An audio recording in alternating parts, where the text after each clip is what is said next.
On March 22, 2003, a highly intelligent, very successful couple decided to play a game.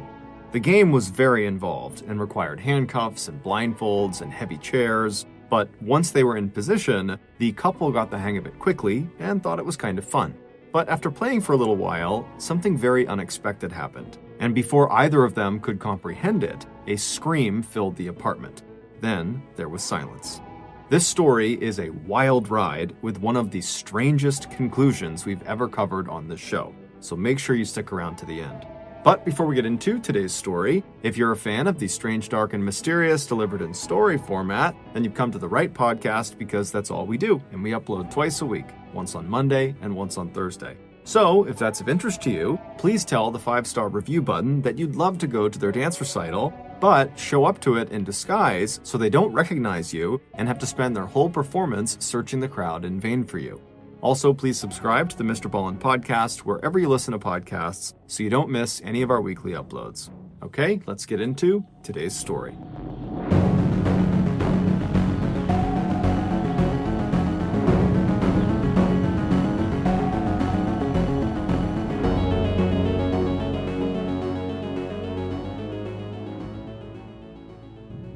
It was May 2000, and at the age of 32, Sheila Davalu was on her way up in the world. Tall and elegant, with thick black curly hair and a wide smile, Sheila had just landed a new and highly paid job with Purdue Pharmaceutical Company in Stamford, Connecticut. At that time, Purdue Pharma was one of the most successful drug companies in the United States, and so they were only hiring the best and brightest applicants. And Sheila was certainly that. She was absolutely brilliant and held an undergraduate degree in biochemistry as well as a master's degree in public health. But it wasn't just work that was going well in Sheila's life. On May 28th, shortly after she started her new job at Purdue Pharma, managing the company's medical coding department, Sheila got married to her longtime boyfriend, 32-year-old Paul Christos. Paul was just as brilliant as Sheila, having earned several college degrees, including 2 advanced science degrees from New York Medical College, which is located about 40 minutes outside of New York City. And it was while Paul was studying at New York Medical College in 1994 that he met Sheila. She was also studying at the prestigious school. Sheila had joined a small private study group that Paul was leading to help pay his college tuition bills, and quickly the pair realized they had a lot in common. Both of them were extremely smart and well-educated, they both loved science and research, and they both were living with their parents at the time. Paul's mom and dad lived about 20 minutes away in White Plains, New York. Sheila's family lived a little farther north in the wealthy enclave of Yorktown Heights, where the median income was a whopping $100,000. Paul would later say that when he first saw Sheila in his study group, he was instantly attracted to her. There was something exotic about her dark eyes and olive complexion, and he loved the tiny gap between her 2 front teeth. Paul was also impressed that Sheila spoke French and Italian, as well as English. Within a few weeks of meeting each other at the study group, Paul and Sheila started spending more time with each other outside of the group. At first, they were just friends who enjoyed talking with each other and going on walks, but by the time Sheila graduated with her master's degree in 1998, the couple had fallen in love and gotten engaged. The pair wed on May 28th of 2000, right around the time Sheila landed her new job with Purdue Pharma. The wedding had gone off exactly as Sheila had planned, a small celebration with just 70 members of their family and friends. And afterward, the couple returned to the beautiful condo Sheila's parents had recently purchased for them in the upscale little town of Pleasantville, New York, just 40 minutes away from Purdue Pharma in Stamford. The only person who had been missing from the wedding was Sheila's younger and very mentally unstable brother, who suffered from severe schizophrenia. Schizophrenia is a mental illness that can cause episodes of psychosis, delusions, and paranoia. In fact, at Sheila's discretion, her family had not even told her brother that she was getting married. Sheila spent a lot of time with her brother, and she was concerned that if her brother found out that she was married, he might worry that she was going to abandon him. And so in order to protect her brother, Sheila had said it was important that he didn't meet or see Paul until she and her family were certain he could handle it. And Sheila said that might actually never happen. But as strange as this was, Paul wasn't that concerned. He figured in time he would surely get a chance to meet his brother-in-law and that everything would be fine. So the newly married couple settled into their new life together in their new condo, excited to spend more time together. But pretty much right away, they both got sucked into their respective careers and other interests, and so they actually didn't see each other very much. By September 2000, just 4 months after he and Sheila got married, Paul had started work on another advanced degree, this time a doctorate in epidemiology at Columbia University in New York City. Epidemiology is the study of how often diseases occur in different groups of people and why. In addition to his own studies, Paul was also teaching undergraduate classes 2 evenings a week at Columbia. Meanwhile, Sheila, who was just as ambitious as her husband, threw herself into her new job at Purdue Pharma. She also joined a local volleyball league in order to stay in shape. Neither Paul nor Sheila were ever big socializers or drinkers, but Sheila, in an effort to make some friends at work, had begun joining some of her coworkers at a local bar in the evenings after work. But most nights after work, Sheila preferred to just come home and curl up with a romance novel or watch her favorite TV show, a romance comedy called Friends. Paul would often find his wife fast asleep with a book next to her in bed or on the couch when he came home late from teaching his classes. By spring of 2001, almost a year after she had started at Purdue Pharma and after she and Paul had gotten married, Sheila told Paul that she wanted to start having her brother come by their condo more often so she could spend some time with him. Since her brother still had not been told about Paul, these visits were a major inconvenience because in preparation for them, Paul and Sheila had to make it seem like Paul didn't exist. Sheila would take down all of their wedding pictures and other pictures that had Paul in them, and Paul would have to pack up all of his personal effects and anything else that might be connected to him that was in the condo. And then he would head to the local Marriott hotel where he would stay until the brother's visit was over. But even though this arrangement seemed kind of outrageous to Paul, he wasn't about to try to convince Sheila to change her mind. Sheila was very protective of her brother and got very emotional anytime Paul brought him up. And so the way Paul saw it was the occasional weekend away was a chance for him to get some marathon sessions of work in, and he'd be making his wife happy. On the rare occasions when Paul and Sheila were actually home together with nothing else to do, Sheila's favorite activity was telling Paul all about the office politics at Purdue Pharma.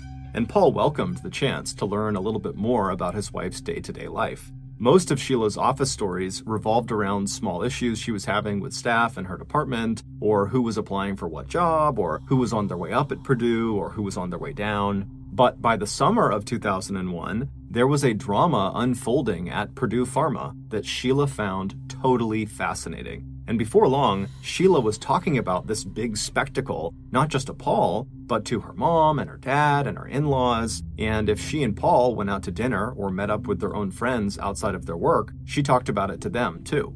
It turned out there was a new love triangle at Purdue Pharma that involved one of Sheila's friends, a woman named Melissa, along with another woman named Annalisa and a man named Jack. Sheila was only close with Melissa. Her only interactions with Annalisa and Jack were when she would just pass by them at the office or when she would see them at those after-work happy hours at the local bar. But through Melissa, Sheila would learn a lot about Jack and Annalisa. Jack was 35 years old and had a doctorate of pharmacy, and he worked on researching and developing pain medications. He had started at Purdue Pharma back in September of 2000, so about 5 months after Sheila had started working there, and within a few months of his arrival, he had started dating another coworker, Annalisa, who was 32 years old, and he had met her at one of those meetups at that local bar after work. But not too long after Jack started seeing Annalisa, did he meet Sheila's friend, Melissa, also at one of those after-work happy hours. Annalisa didn't know it, but Jack started dating Melissa too. And even though Melissa was pretty sure Jack was also dating Annalisa, Melissa was so into Jack and so sure that eventually Jack would stop dating Annalisa that she just kept going out with Jack. But despite her confidence, the whole love triangle situation was very hard on Melissa, and the one person at the office that she had started talking to about it was Sheila. And as Melissa shared every intimate detail about her relationship with Jack, the secret meetups, the weekend ski trips and camping trips and wild sex, Sheila and Melissa went from just being good office friends to being best friends. At first, Paul was pretty interested in this love triangle that Sheila kept talking about. He also felt flattered when Sheila began seeking his insights about Jack. Why would Jack see 2 women at the same time? Why does Jack like one more than the other? Did Paul agree with Melissa that eventually Jack would choose Melissa over Annalisa? Paul's advice for Melissa was just to talk with Jack, or talk with Annalisa and let her know that Jack had been cheating on her. But Sheila told Paul that Melissa still held out hope that Jack would come back to her, and if she told Annalisa that Jack had been cheating on her, then Jack would just be angry at Melissa. Paul started to feel like his wife was just pretty much ignoring all of his advice, and Paul was starting to worry that Sheila was maybe getting a little bit too involved in her friend's drama, because pretty soon it seemed to Paul and to Sheila's other friends that this love triangle was literally all Sheila ever wanted to talk about. It had become like a real-life soap opera, a reality TV show that his wife found much more interesting than her weekly episodes of Friends or her romance novels. Now, when Sheila's brother would come to visit them, Paul couldn't wait to pack up his stuff and head for the Marriott Hotel because he was sick and tired of hearing about Jack and his two girlfriends. But this love triangle drama was only just getting started. In the first half of 2002, two things happened that kicked the gossip mill at Purdue Pharma into high gear. In February, Annalisa, who had worked at Purdue Pharma for several years and was a very popular and promising employee, got a job with another pharmaceutical company in New Jersey called Pharmacia. When this happened, Melissa was very hopeful that Jack would finally just break it off with Annalisa because Annalisa would likely have to move 2 hours away to where her new office was located. But shortly after getting this new job at Pharmacia, Annalisa had arranged with her new employer to do most of her work from her condo in Stamford and only drive to New Jersey for important meetings, meaning Annalisa would still be in town and so could still see Jack. And worse than that was that Jack seemed to be getting tired of Melissa. Around the time Annalisa started this new job, Jack told Melissa that he wanted to spend more time with Annalisa, although he did still continue to see Melissa, just not as often. To Melissa, this could mean only one thing. Annalisa must be pressuring Jack to get married and settle down with her. And apparently, that pressure worked because in the summer of 2002, Jack delivered a crushing blow to Sheila's friend Melissa. He told her that he wanted to break off their relationship completely. And Melissa would find out that not long after this breakup, Jack was spending most nights not with his roommates in Stamford, but with Annalisa at her condo that overlooked the Long Island Sound. And now that Annalisa wasn't an employee of Purdue Pharma, she and Jack felt like they could be more open about their deepening relationship. So now Melissa's own coworkers knew that Jack and Annalisa were a couple. And even though Melissa put on a good public show of taking this news in stride, even telling Jack that, oh yeah, what we have was just a fling, Sheila would tell Paul that her friend was actually devastated and humiliated, and that Melissa was having a lot of trouble letting go of her feelings for Jack.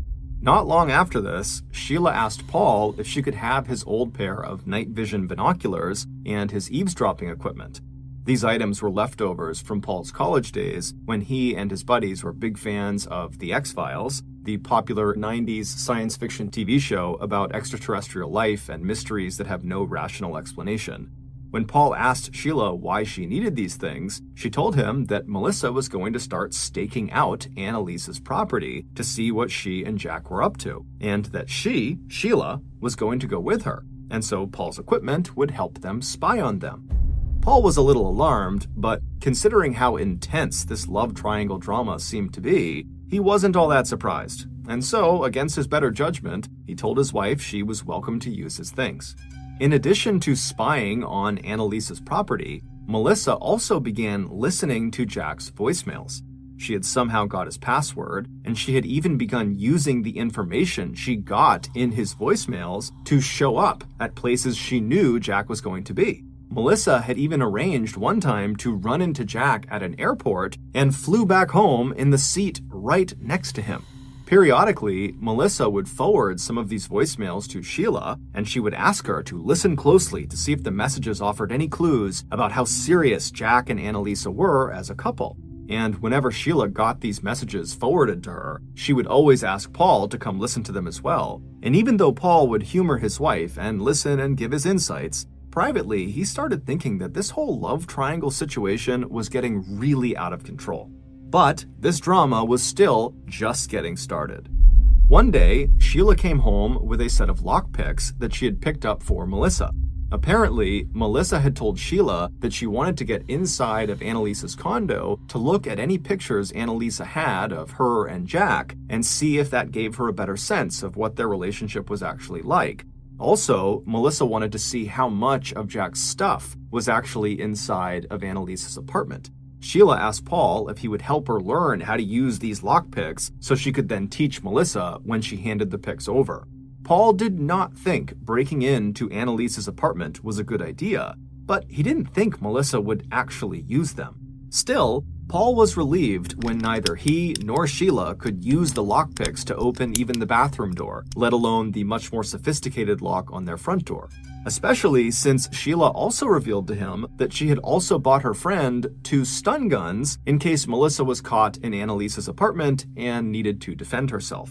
With the failure of the lockpicks, Sheila and Melissa turned their attention away from how Melissa could get into Annalisa's apartment to how they could possibly bug Jack's office.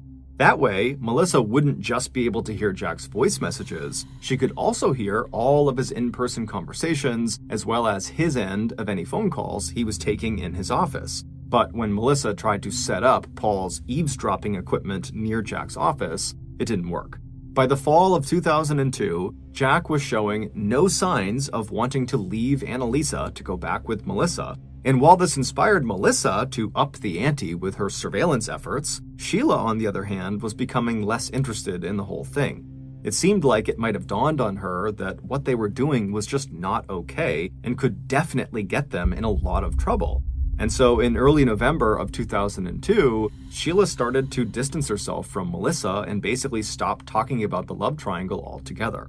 Paul was happy to be hearing so much less about Melissa and Jack, but he also realized that without that constant source of conversation, Paul felt like he and Sheila were just kind of drifting apart. He knew his own work also had a lot to do with that. That fall, he was in the middle of running a clinical trial for a new cancer drug. On November 13th, he'd had a meeting in Manhattan with one of the drug manufacturers he was working with, a company called Pharmacia. He remembered the meeting for 2 reasons. The first was during the endless saga about this love triangle at Purdue Pharma, his wife had told him that Annalisa had gotten a job at Pharmacia. The second reason was because during this meeting, the researchers from Pharmacia all seemed very subdued, even though the clinical trial they were talking about actually showed a lot of promise. When Paul asked one of the Pharmacia employees if there was something wrong, the guy said they were all just really shocked at the recent murder of one of their researchers. When Paul got home that evening, he asked Sheila if she'd heard anything about a murder at Pharmacia, because wasn't that the place that Annalisa had gone for her new job? Sheila sat up and said no, she hadn't heard anything about a murder, and as far as she knew, Annalisa was okay. A couple days later, when Paul and Sheila were sitting in silence in their condo, Paul decided to try to strike up a conversation with his wife, and so he asked her, "How's Melissa doing?"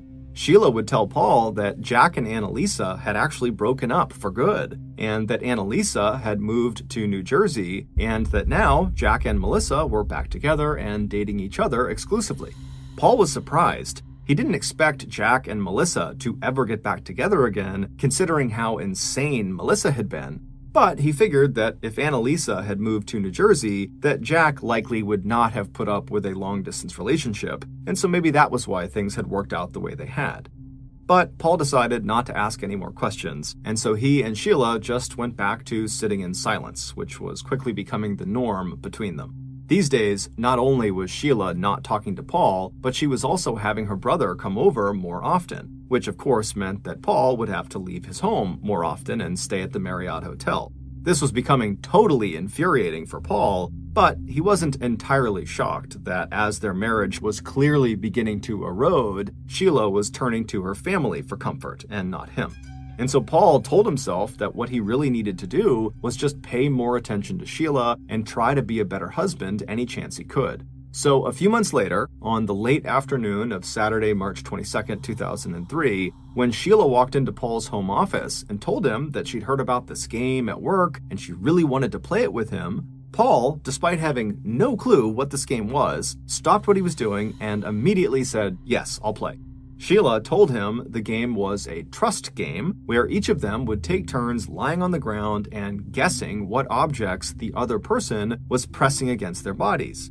To make sure they couldn't cheat, when it was their turn to lie on the floor and guess, they'd have to wear a blindfold, and their hands would also be secured above their head to the rungs of a heavy chair, so they couldn't touch the objects they were supposed to identify. As she described this game, they both quickly came to the realization that this game seemed pretty involved and time-consuming. So it wasn't just something they could do right then and there, because they actually had plans that night to go see Sheila's parents. So they decided they would wait until the next day, Sunday, to play this game. But Sunday morning rolled around, and it was still too busy to play. Paul had plans to go into Columbia University that morning, and then when he got back, Sheila said they should really go visit Paul's mom out in White Plains. So they both hopped into the car, and 40 minutes later, they were eating a light lunch, drinking tea, and chatting with Paul's mom about the upcoming Academy Awards that would be broadcast that evening. Then they jumped back into the car, and when they arrived back at their condo, Paul took their 2 dogs out for a walk, and after he got back, Sheila looked at him with a smile and said, "Are you ready to play the game now?" All in all, it had actually been one of their best weekends together in a long time. Conversations were flowing naturally, and they both just seemed happy and upbeat. Also, Sheila had mentioned to Paul that maybe it was time that she and her parents talk to her brother and bring him in on the big family secret that Sheila was married. So even though Paul would have preferred to just relax that afternoon, in fact, he had forgotten all about the game, he knew it was important to Sheila, so he said, "Sure, let's play." Sheila said, "Okay, I'll get the stuff we need." And when she came back to the kitchen a few minutes later, Sheila was holding a pair of black pantyhose and a pair of handcuffs. For just a second, Paul thought maybe Sheila had in mind taking a page out of her friend Melissa's book and staging a steamy sex scene of her own. But when Sheila saw the look on Paul's face, she laughed and told him, no, it wasn't anything like that. It was really just a trust game. No one was taking any clothes off. So at about 4 p.m. that Sunday afternoon, Paul followed Sheila into the spare bedroom where the floor was padded with carpet and where there was a chair with sturdy wooden rungs attached to the legs of the chair. Sheila went first. She put the pillow down on the floor. Then, dressed in her jeans and t-shirt, she lay down on her back with her head on the pillow, and she stretched her arms out above her head so Paul could handcuff her wrists to the rungs of the heavy chair. Then he wrapped the blindfold around her head and asked her if she could see anything. When she said no, Paul started to gather the random objects he was going to test her with. First, he put one of their little dogs against Sheila's side, but she couldn't figure out what it was. Then he put a camera on her chest. She couldn't figure out that one either. The next one was easy. It was just a box, and Sheila guessed it right away. And then after successfully guessing a few more items, Sheila told Paul it was his turn. Glad the game wasn't actually taking very much time, Paul uncuffed Sheila's wrists, and just a few minutes later, Sheila had secured his hands to the chair rung, wrapped the blindfold around his eyes, and asked if he was ready to play. Paul said he was, and then a few moments later, like Paul, Sheila started with the dog, but Paul guessed immediately that it was the dog. Sheila then pressed an ink printer cartridge against his arm and a shampoo bottle against his chest, but Paul was good at this and he got both of them right. After that, Sheila started walking all over the condo, going into every drawer and cabinet, trying to find the most obscure things she possibly could to try to trip him up, but he just kept getting them right. At one point, Paul heard Sheila getting something from the kitchen, and while Paul was actually starting to kind of enjoy the game because he was so good at it, he started to become aware that Sheila was annoyed that he was so good at it. So when he heard Sheila walk back into the room from being in the kitchen, he wasn't surprised when he heard her say, "Okay, this is the last one." Then he heard a little rustling noise, and suddenly he felt Sheila's weight on top of him, kneeling it felt like, so that one of her legs were on either side of his thighs. Then he felt a smooth, cylindrical object pressed against his cheek, and then he smelled wax. Just as Paul opened his mouth to say, "It's a candle," he suddenly felt a huge blow to his chest. It felt like someone had dropped a giant barbell on top of him. And then he heard Sheila scream.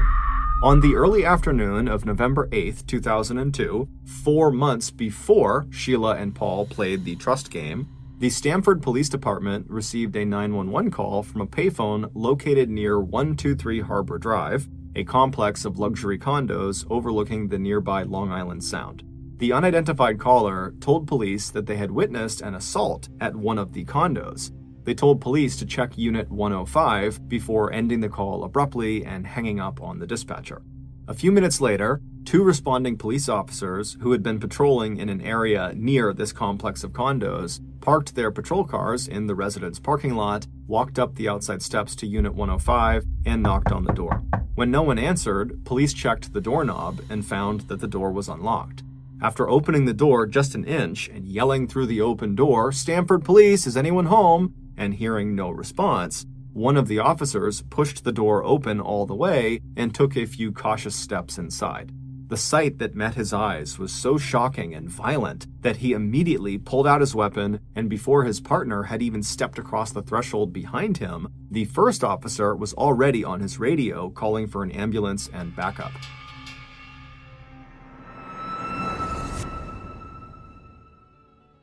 In the hallway that stretched out right in front of these two officers lay the body of a young woman.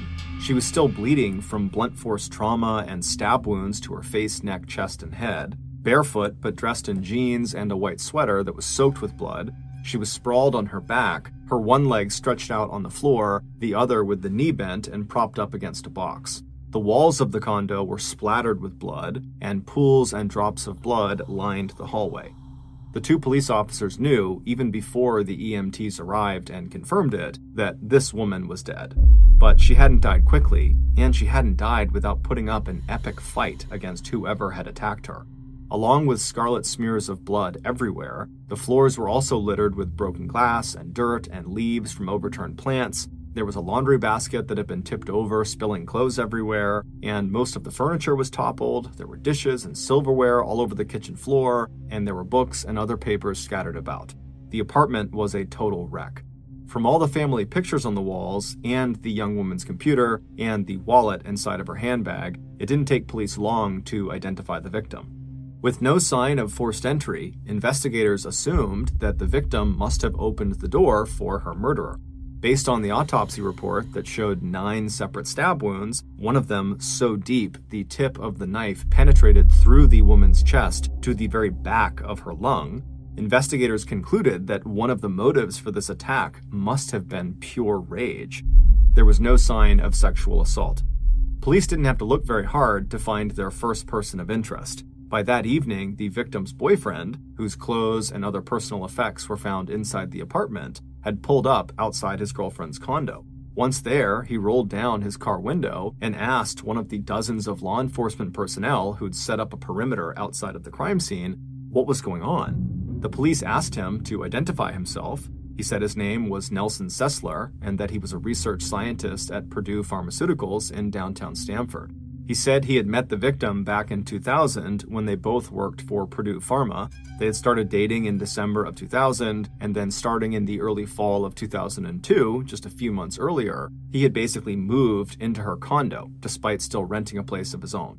Tall, thin but strong, and handsome, Nelson immediately became investigators' #1 suspect. But cameras at Purdue Pharma, along with a digital log that registers every time employees enter or exit the building, backed up Nelson's claim that he'd been at work the entire day and so could not have been the murderer. Despite the rock-solid alibi, police did not think Nelson was being completely forthcoming with them. In particular, when they asked him if he was having any issues with his girlfriend or if there was anyone he knew of that might want to harm his girlfriend, he just kind of dismissed the questions instead of trying to help them understand what might have happened. The other 2 promising leads police initially had also led to dead ends. They had tracked that 911 call that had led to the crime scene to a payphone outside of a restaurant about a half-mile away from the victim's condo, but they had not had any luck finding the person who had made that call. And despite calling in the Connecticut State Major Crimes Unit to help process the crime scene, investigators had failed to come up with any fingerprints or trace DNA that might lead them to the killer. It wasn't until 4 months later, when Sheila played the trust game with her husband Paul, that police would finally get the break they were looking for in this murder case. On the evening of March 23rd, the same day that Paul and Sheila had been playing the trust game, Paul woke up in the post-surgery unit of Westchester Medical Center in Pleasantville, New York. He had arrived at the hospital late in the afternoon in critical condition, and the doctors who had operated on him felt like it was a miracle he had survived. After the effects of general anesthesia had worn off and Paul's vital signs were stable, he was moved to a private room to recover.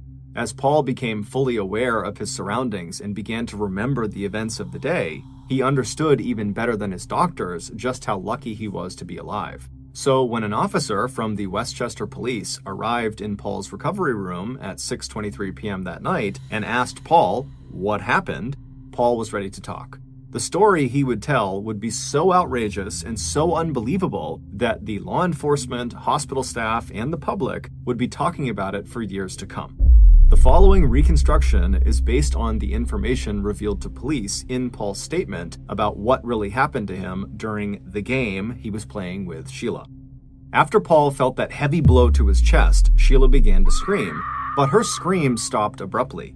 At the same time, the pressure Paul was feeling on his chest had left him so winded that he no longer even noticed what Sheila was or wasn't doing. He was just trying to figure out what happened to him. And as he lay there, still handcuffed and blindfolded, he felt another blow to his chest, this one even more powerful than the last one.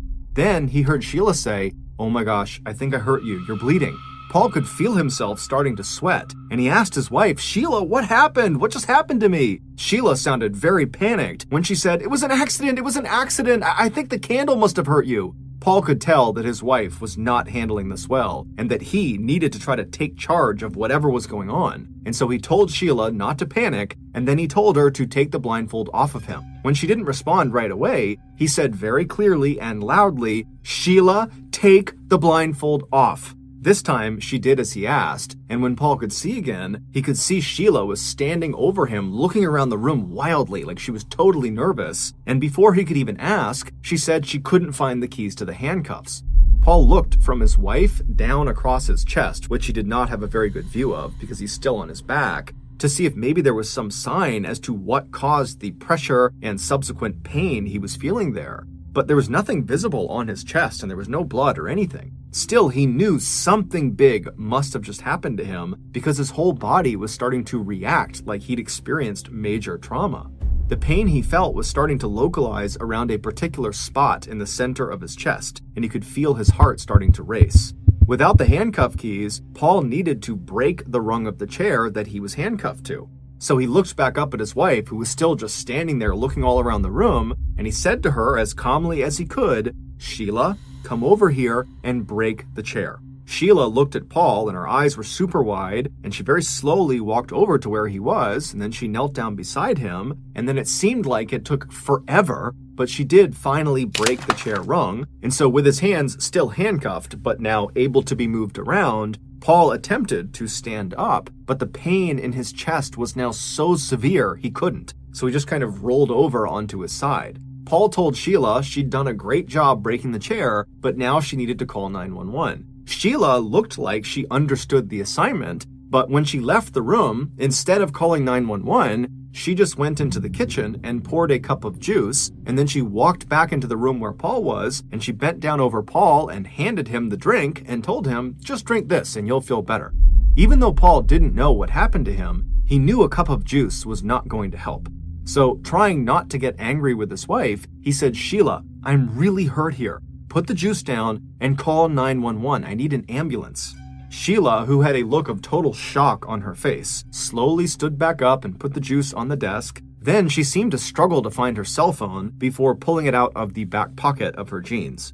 Once she got her phone out, she put it to her ear, and then she began to run back and forth from the spare bedroom they were in, into the hallway, into the kitchen, and then back to look at Paul. And while she's doing this, Paul could only hear little bits of the conversation she was having on the phone, but he heard Sheila give the dispatcher their address and say that it was her husband and that he was bleeding and they needed an ambulance. When she got off the phone, she came back into the room, and Paul asked her to help him stand up. He needed to get to a mirror so he could look at his chest and see what happened. Sheila helped pull Paul to his feet, and he stumbled into the bathroom, but what he saw just didn't explain the amount of pain he was now feeling. It looked like there were just two small marks on his chest, almost like scratch marks. He thought to himself, maybe Sheila had had some kind of seizure and had fallen on him, and that maybe the candle she was holding had some sort of metal component on it, and so when she fell onto him, maybe that metal piece on the candle had punctured his chest. Now, he knew this was a ridiculous theory, but he just couldn't understand what was going on. As he was standing there, Paul could feel himself start to fade, and he told Sheila to help him lie back down on the floor. And then all he could think about was the ambulance. Where was it? How much time had passed? After he was back on the ground, Paul told Sheila to call 911 again, and when he heard her start to talk, he told her to bring the phone over and hold it down next to his ear because he wanted to speak to the operator himself. But Sheila turned away from him and said no, the operator did not want to talk to him, that he just needed to lie still and wait for help. Starting to panic, Paul asked his wife, when was the ambulance going to get here? What did they tell you? Sheila made a shushing motion at him, then told him that they were apparently short-staffed and they wouldn't be able to get there for at least another 25 or 30 minutes. Paul could not believe what he was hearing. He told Sheila that was absolutely absurd that he would have to wait that long for an emergency. But Sheila would tell him that the operator she was speaking to thought Paul's sense of time was probably just off because he was hurt, and that was actually a totally reasonable amount of time to wait. And then Sheila just left the room. Paul figured she must be leaving to make another call to 911, or maybe she was going to get help from a neighbor. Meanwhile, desperate to have the use of his hands again, Paul managed to break one of the flimsy handcuff locks. The handcuffs were still dangling from one wrist, but at least he could now use his hands. With a huge effort, Paul was able to pull himself up to his knees, clutching onto the futon for support while gasping at the pain he was now feeling in his chest. Suddenly, he heard Sheila's voice again. She was standing in front of him, holding a little medicine cup that was full of liquid cold medicine. "Here, Paul," she told him. "This is NyQuil. This'll make you feel better." Paul didn't even answer her. Instead, he just pushed the NyQuil aside, then stood all the way up and staggered out to the living room couch. Sheila followed and sat beside him, waiting patiently, while Paul could literally feel the life draining out of him. Suddenly, Paul made a decision. He had to act now. So he turns to Sheila and he says, "Let's go." She could just drive him to Westchester Medical Center. On a Sunday afternoon, it would only take them about 10 minutes to get there. "Okay," Sheila said, "but let's get your jacket on first."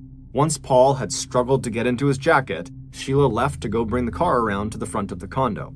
Everything Sheila did seemed to take forever, and when Sheila did finally get Paul settled into the back seat of the car, instead of taking the direct route to the hospital, she took the scenic route, driving slowly along winding secondary roads. And they hadn't even gone that far when Sheila stopped the car on the side of the road, hopped out, and then opened the door to the back seat and told Paul she thought he should lie down rather than sit up. He looked at her incredulously and just said, "No, get back in the car, just drive, Sheila." And when finally they did pull into the hospital complex, instead of following the clearly marked signs to the emergency room entrance, Sheila drove slowly behind the hospital to a mostly empty parking lot alongside the behavioral health building. Once there, she drove to the farthest end of the lot up on a hill before finally bringing the car to a stop. When Sheila turned off the engine, Paul heard the sound of her car keys getting dropped onto the floor in front of the driver's seat. As Paul started to struggle to sit up so he could get out, he heard the sound of Sheila fumbling around on the floor of the car looking for her keys. When she had finally found them, she opened her door and stepped out into the lot and made her way around to his side. But when she opened his door, instead of helping him get out, she lunged at him. Clutched in her hand was a knife. The same knife that she had used earlier that afternoon when she had stabbed him twice in the chest while he was lying on the ground, blindfolded and handcuffed to a chair. Before Paul could even register what was happening, Sheila was on top of him, raising the knife over her head, and then just a second later, she had plunged it, now for a third time, into his chest. As Sheila started to raise her hand again for another blow, Paul's adrenaline kicked into hyperdrive. As she brought the knife down again, Paul managed to block her blow, and then he pushed her off of him and he stumbled out into the parking lot. Then he turned, and as Sheila charged at him, he reached out and grabbed the blade of her knife with his bare hands and yanked it away from her. Even though his attacker was now disarmed, Paul was critically injured. Sheila's third stab wound had nicked an artery, and blood was now starting to fill his lungs and chest cavity. But as he grappled with Sheila, two people stepped out of the behavioral health building, which was about 500 feet away. Paul, using every ounce of strength that he had, turned and started staggering toward these people, calling out for help. All the while, Sheila was hanging on to him, pulling on his clothes, telling him they really needed to talk and that he had to tell people this was all an accident, otherwise she'd get in trouble. The two people who came out of the behavioral health building could clearly see that there was some kind of a fight going on between this man and this woman, and so they started to run toward them. One of the bystanders was a medical resident, and as soon as he saw Paul's blood-soaked clothes, he told the other bystander to call an ambulance. Even though they were already within the hospital complex, the resident realized that Paul likely would never make it to the ER if he went on foot. No one was listening to Sheila's screams that it was her that was being attacked, and when she changed her story and told the resident to please just leave Paul to her and that she'd get him to the ER, Paul used his last ounce of energy to whisper, "No, get away from me," before he crumpled on the ground. As the resident started to work on Paul right there in the parking lot, Sheila, hearing the wail of the approaching ambulance and police cars, turned and started to run. But just a few minutes later, the police had caught up to her and put her in the back of a police cruiser. A little later that night, at the same time the police officer walked into Paul's recovery room and asked him what happened, a detective was already questioning Sheila, and more law enforcement personnel were out in the parking lot examining the area where Sheila and Paul had been seen fighting. It was out there in the parking lot that the police would find Sheila's cell phone. During her struggle with Paul, she had dropped it before trying to take off and evade capture. Back on the morning of November 8th, 2002, 4 months before Sheila would try to kill her husband, Sheila got up at her usual time, she dressed for work, and arrived at Purdue Pharma at 8:09 a.m. At 10:53 a.m., she left Purdue Pharma, swiping her security badge at the building's front entrance. Then she walked to her car, hopped into the driver's seat, and made the 10-minute drive out to 123 Harbor Drive.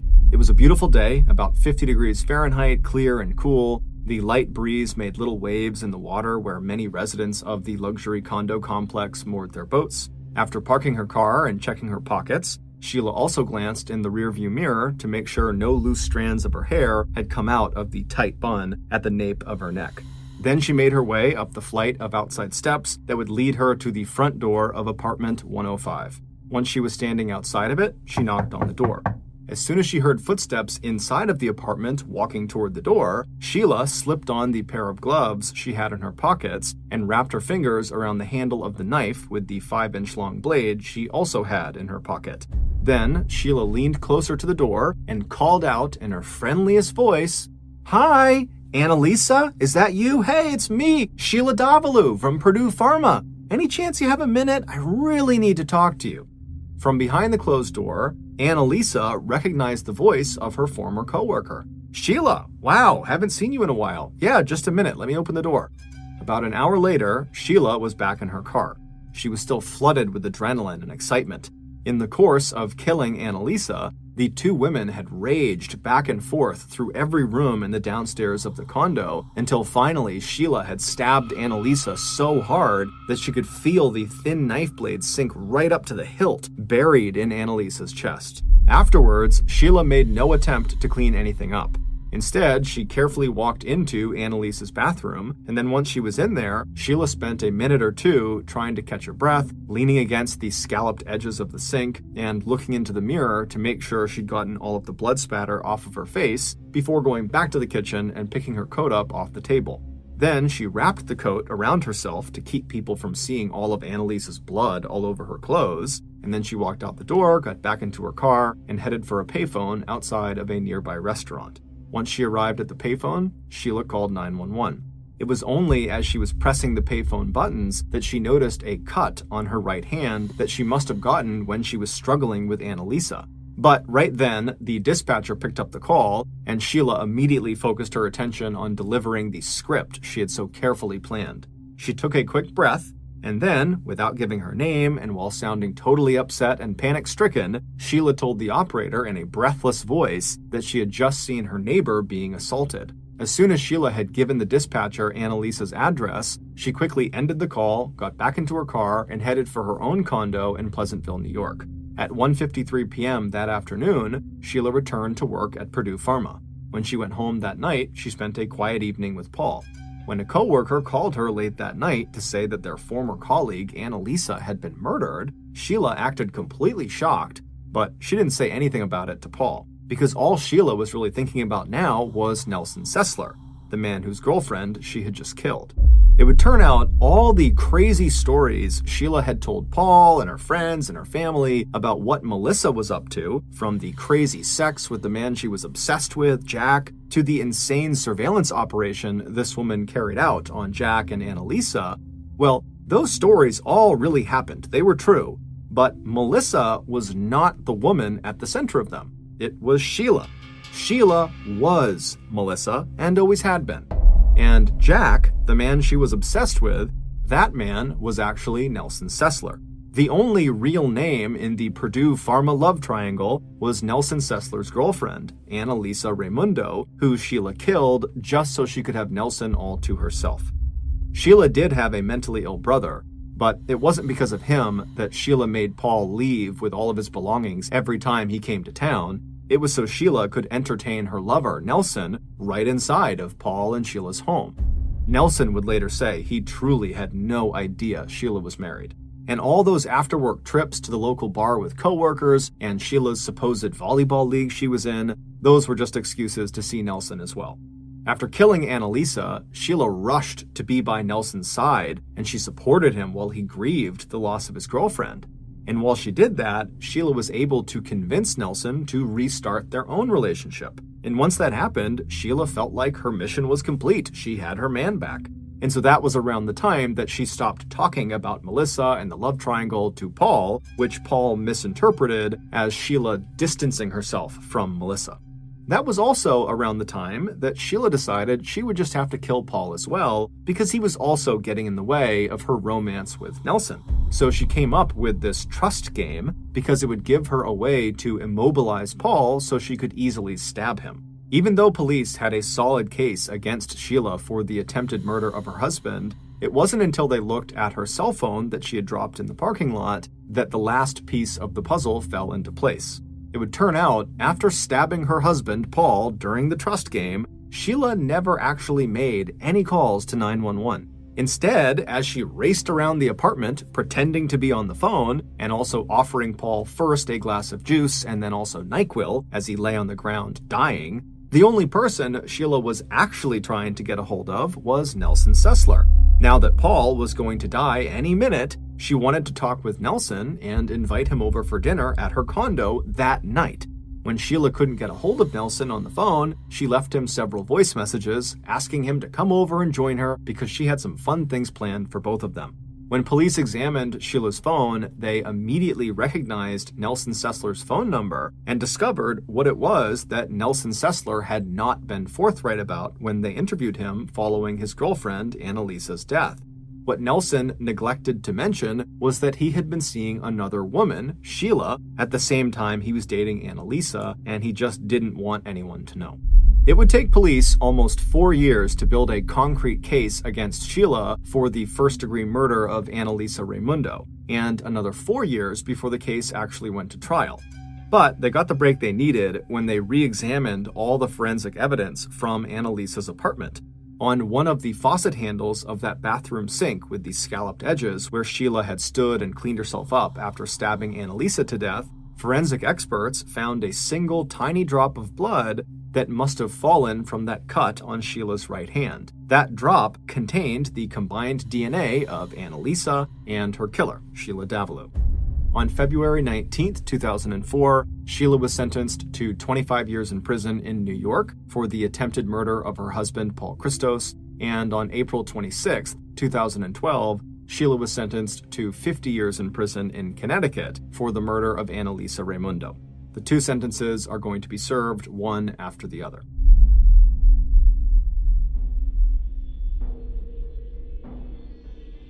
Thank you for listening to the MrBallen podcast. If you got something out of this episode and you haven't done this already, please tell the 5-star review button that you'd love to go to their dance recital, but show up to it in disguise so they don't recognize you and they have to spend their whole performance searching the crowd in vain for you.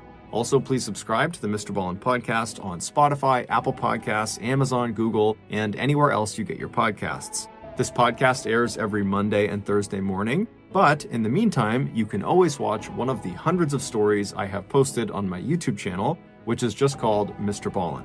If you want to get in touch with me, please follow me on any major social media platform, and then send me a direct message. My username is just @MrBallen, and I really do read the majority of my DMs.